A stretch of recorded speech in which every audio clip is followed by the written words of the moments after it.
प्यारे दोस्तों, खैर मकदम है आप लोगों का मेरे चैनल पर। आज फिर एक नई कहानी आप लोगों के लिए लेकर आया हूँ। कहानी शुरू करने से पहले आप लोगों से रिक्वेस्ट है कि जो लोग मेरे चैनल पर पहली बार आए हैं वो चैनल को सब्सक्राइब ज़रूर से कर लें। आइए शुरू करते हैं आज की कहानी। नामर्द पति।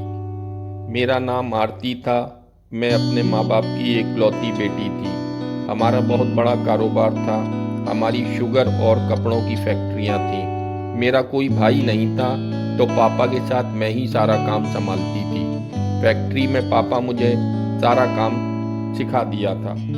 अब मैं पापा का हाथ भी बटाने लगी थी।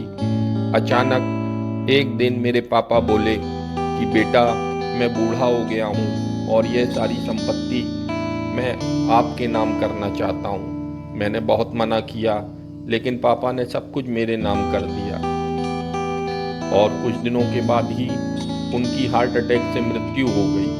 पापा की मृत्यु के बाद मम्मा भी बहुत बीमार रहने लगीं और मेरी शादी जल्द से जल्द करवा देना चाहती थी, ताकि उनको कुछ हो जाए तो मैं अकेले न रह जाऊं।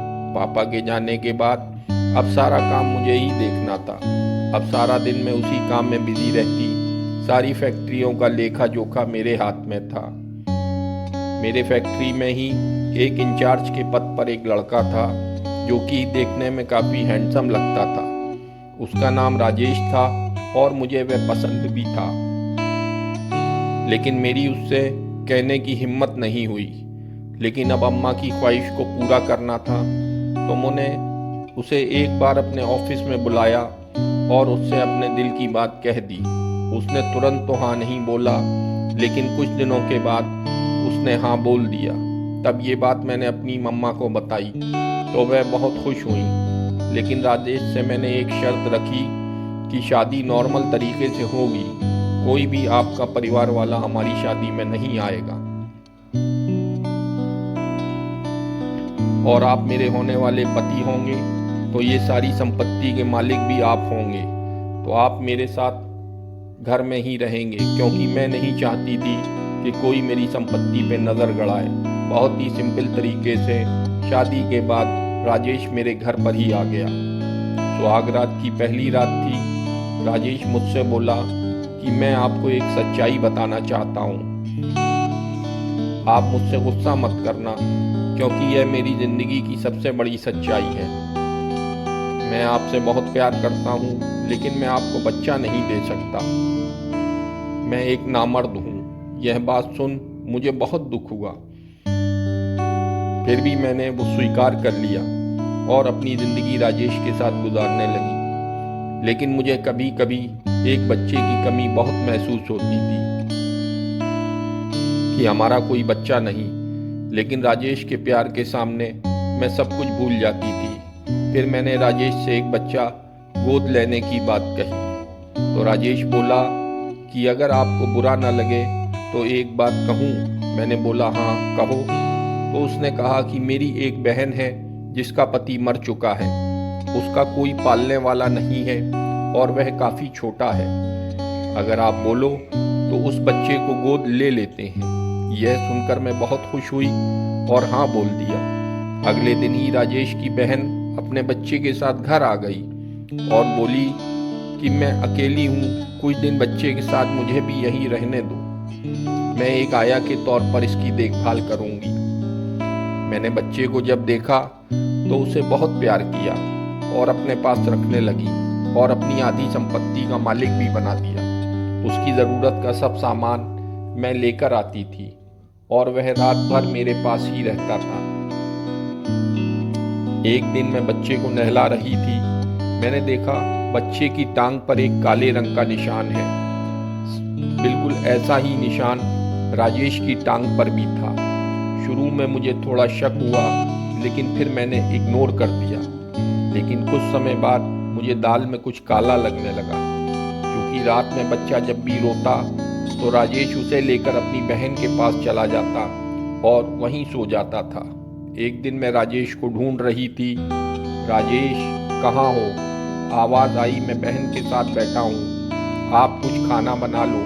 मैंने खाना बनाया और अचानक से मेरे दिमाग में आया, चलो मैं भी उनके साथ बैठकर खाना खाती हूँ। जैसे ही मैं उनके रूम के पास पहुंची, तभी मेरे कानों में राजेश के बहन की आवाज़ सुनाई दी कि अब बस भी करो, रात से तीसरी बार कर रहे हो, कहीं तुम्हारी दूसरी वाली पत्नी आ गई तो क्या करोगे। तभी मुझे राजेश की जोर जोर से हंसने की आवाज़ आने लगी। अरे वो तो पागल है, उसे तो सिर्फ बच्चे से ही फुर्सत नहीं, देखो ना कैसे हमारे बच्चे को इतनी बड़ी इंडस्ट्री का मालिक बना दिया। और हमारी भी लाइफ सेट हो चुकी है। पहले जहां हम छोटी छोटी चीज़ों के लिए तरसते थे, अब देखो हमारी कितनी ऐश है। अब मेरा रुतबा देख सारी फैक्ट्रियों के वर्कर मुझे बॉस बोलते हैं, सब मुझे सैल्यूट करते हैं और इतनी संपत्ति भी मेरे नाम है। उस पागल को तो मैंने आज तक टच भी नहीं किया। प्यार तो मैं तेरे से करता हूँ, एक दिन सारी फैक्ट्रियों को अपने नाम करा लूँगा, बस तू मज़े ले और आराम कर। यह सारी बातें सुनकर मेरे रोंगटे खड़े हो गए और मैं सोचने लगी कि हे भगवान, मेरे साथ इतना बड़ा धोखा। फिर मैंने इनको सबक सिखाने के लिए एक प्लान बनाया। सबसे पहले मैंने अपने वकील को फ़ोन किया, वकील से बात की कि बच्चे को कानूनी तौर पर मुझे अपना बनाना है और जितनी भी प्रॉपर्टी मैंने राजेश को दी है वो अपने नाम करनी है। आप सारे डॉक्यूमेंट तैयार रखो, जो भी पैसा लगेगा वह आपको मिल जाएगा। वकील ने ये सारा डॉक्यूमेंट एक हफ्ते में बना दिया और बोला कि इन डॉक्यूमेंट में राजेश की कुछ जगहों पर सिग्नेचर लगेगी। मैंने कहा ठीक है, मैं कल तक राजेश की सिग्नेचर लेकर आपको सारे डॉक्यूमेंट देती हूँ। इसके बाद मैं 3 थालियों में खाना लेकर घर जाती हूँ और प्यार से बोलती हूँ कि लो खाना खा लो, और दोनों को बोला कि एक सरप्राइज है आप लोगों के लिए। तभी राजेश बोला, जल्दी बताओ क्या बात है। मैंने बोला कि मैं सारी प्रॉपर्टी आपके नाम कर रही हूँ, मैं एक और फैक्ट्री खोल रही हूँ, उसको खड़ा करने की जिम्मेदारी मैं लेती हूँ, आप इन फैक्ट्रियों को संभालना। मेरी बात सुनने के बाद दोनों मन ही मन बड़े मुस्कुरा रहे थे। उन थैलियों में मिठाई का डब्बा और खाना था। खाना खाने के बाद मैंने उनको एक मिठाई का टुकड़ा दिया और डॉक्यूमेंट पर उसके सिग्नेचर लेने के लिए डॉक्यूमेंट उनके सामने रखा और मैंने बड़ी ही चालाकी से बोला, जानू जल्दी साइन कर दो, अभी बस 20-25 मिनट में इसे जमा करना है। अभी वकील साहब भी आने वाले होंगे। अब राजेश एक हाथ से रसगुल्ला खा रहा था और एक हाथ से सारे कागजों पर साइन कर रहा था। वो प्रॉपर्टी के लालच में इतना अंधा हो गया था, उसने पढ़ा ही नहीं इसमें लिखा क्या है। साइन करवाने के बाद मैंने सारे डॉक्यूमेंट्स तुरंत ही वकील के हवाले कर दिए, जो कि घर पर आ चुका था। उसने सारे डॉक्यूमेंट ठीक से चेक किए और बोला, हाँ सब कुछ सही है। उसके बाद मैंने राजेश के गालों पर थप्पड़ बरसाने शुरू कर दिए। वो एकदम से चौंक गया, उसे कुछ भी समझ में नहीं आया और मैंने उसे बुरा भला कहते हुए बहुत कुछ सुनाया और उसकी सच्चाई उसके सामने खोल कर रख दी। ये सब सुनने के बाद राजेश और उसकी झूठी बहन का पर्दाफाश हो चुका था और मैंने उन दोनों को तुरंत ही इस घर से चले जाने को बोला कि अपना बोरिया बिस्तर बांधो और इस घर से दफा हो जाओ। और जब तुम रसगुल्ला खाते हुए साइन मार रहे थे, वो सारी प्रॉपर्टी जो मैंने तुझे दी थी वो मैंने वापस ले ली है और तूने साइन भी कर दिए हैं। अब उन दोनों के चेहरे पर हवाइयाँ उड़ने लगीं और मेरे पैर पकड़कर माफ़ी मांगने लगे, लेकिन मैंने उन्हें लात मारकर अपने से दूर कर दिया। मैंने उनसे बोला कि तुम दोनों को 5 मिनट का समय देती हूँ, यहाँ से निकलो वरना अभी पुलिस बुलवाती हूँ। वह दोनों जाते जाते बच्चे को उठाने लगे। मैंने बोला, यहीं पे छोड़ दो, क्योंकि अब ये कानूनी तौर पर मेरा बच्चा है। इसके डॉक्यूमेंट भी मैंने साथ में ही बनवा लिए थे। अब दोनों महलनुमा घर छोड़कर चले गए और अपनी उसी झुग्गी में रहने को मजबूर हो गए।